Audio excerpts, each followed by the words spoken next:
Hi hello you all. இன்றைக்கி நம்ம பார்க்க போகிற ரெசிபி மோர் குழம்பு. எங்கள் அம்மா ஸ்டைலில் மோர் குழம்பு செய்கிறது எப்படின்னு பார்க்கலாமா? ஓகே வாங்க. ஃபர்ஸ்ட் அதுக்கு தேவையான பொருள் பச்சரிசி, பயிறு. இது ஒரு ஸ்பூன் எடுத்து 1/2 hour ஊற வச்சுக்கணும். அதுக்கப்புறம் அதுக்கு தேவையான பொருள் இஞ்சி, தேங்காய், பச்சை மிளகா, பூண்டு. ஃபர்ஸ்ட் ஒரு கடாயில் எண்ணெய் போட்டுக்கணும். அதுக்கப்புறம் எடுத்து வச்சுருக்க கொத்தமல்லி போட்டுக்கணும். அப்புறம் சீரகம் போட்டு லைட்டாக வதக்கிக்கணும். அப்புறம் கட் பண்ணி வச்சுருக்க இஞ்சி போட்டு லைட்டாக வதக்கிக்கணும். நெக்ஸ்ட் பச்சை மிளகா, பூண்டு, வெங்காயம். வேணும்னா நீங்கள் சின்ன வெங்காயம் கூட போட்டுக்கலாம். லைட்டாக வதக்கிக்கணும்.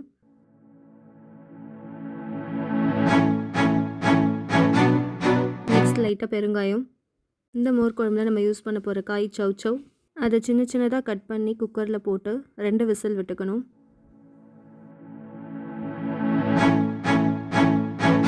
நெக்ஸ்ட்டு வதக்கி வச்சோம் இல்லையா, அது எல்லாமே மிக்சியில் போட்டுக்கணும். கூடவே தேங்காய், அந்த ஊற வச்ச பருப்பு, அரிசி எல்லாத்தையும் போட்டு நல்லா ஃபைன் பேஸ்ட்டாக அரைச்சிக்கணும். அதுக்கடுத்து ஒரு கடாயில் எண்ணெய் போட்டு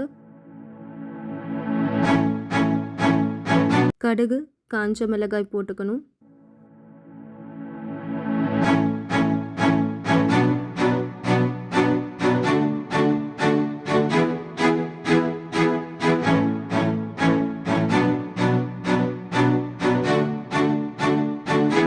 லைட்டாக ஃப்ரை பண்ணிவிட்டு தண்ணி ஊற்றிட்டு அதுக்கப்புறமா நம்ம பேஸ்ட் அரைச்சி வச்சுருக்கோம் இல்லையா, அதை இன்க்ளூட் பண்ணிக்கணும். ஏன் அப்படின்னா டேரெக்டாக அந்த பேஸ்ட் போட்டோம் அப்படின்னா அந்த கடாயில் அப்படியே ஒட்டிக்கும். ஏன்னா நம்ம அதில் அரிசி சேர்த்துருக்கோம் இல்லையா, அதனால். ஸோ அதனால் தண்ணி சேர்த்துட்டு அதுக்கப்புறமா இந்த பேஸ்ட்டை சேர்த்துக்கணும். கொஞ்சம் லைட்டாக கொதி வந்த உடனே உப்பு, மஞ்சள் தூள் இது ரெண்டுத்தையும் சேர்த்து லைட்டாக கலந்து விட்டுறணும். அதுக்கப்புறம் நம்ம குக்கரில் விசில் வச்சுருக்கோம் இல்லையா, அந்த காயை எடுத்து உள்ளே போட்டுடணும். நெக்ஸ்ட்டு ஒரு கப்பு கெட்டி தயிரை மிக்சியில் கிரைண்ட் பண்ணி நம்ம அந்த ரெடி பண்ணி வச்சுருக்க குழம்புல மிக்ஸ் பண்ணிடணும். நெக்ஸ்ட்டு அதோட அந்த வேக வச்ச காயையும் சேர்த்து நல்லா கலந்து விட்டுட்டு ஒரு கொதி வரட்டும்ன்ட்டு வெயிட் பண்ணணும். ரொம்ப கொதிச்சிடக்கூடாது, சும்மா லைட்டாக கொதிச்சா போதும். ஃபைனலாக கொஞ்சம் கருவேப்பிலை சேர்த்துட்டு அடுப்பு ஆஃப் பண்ணிட வேண்டியதுதான்.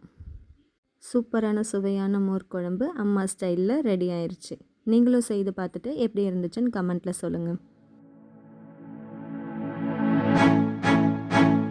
இந்த வீடியோ உங்களுக்கு பிடிச்சிருந்தா லைக் பண்ணுங்கள், ஷேர் பண்ணுங்கள், சேனலை சப்ஸ்கிரைப் பண்ணிக்கோங்க. Thank you. Please watch TRG cook views.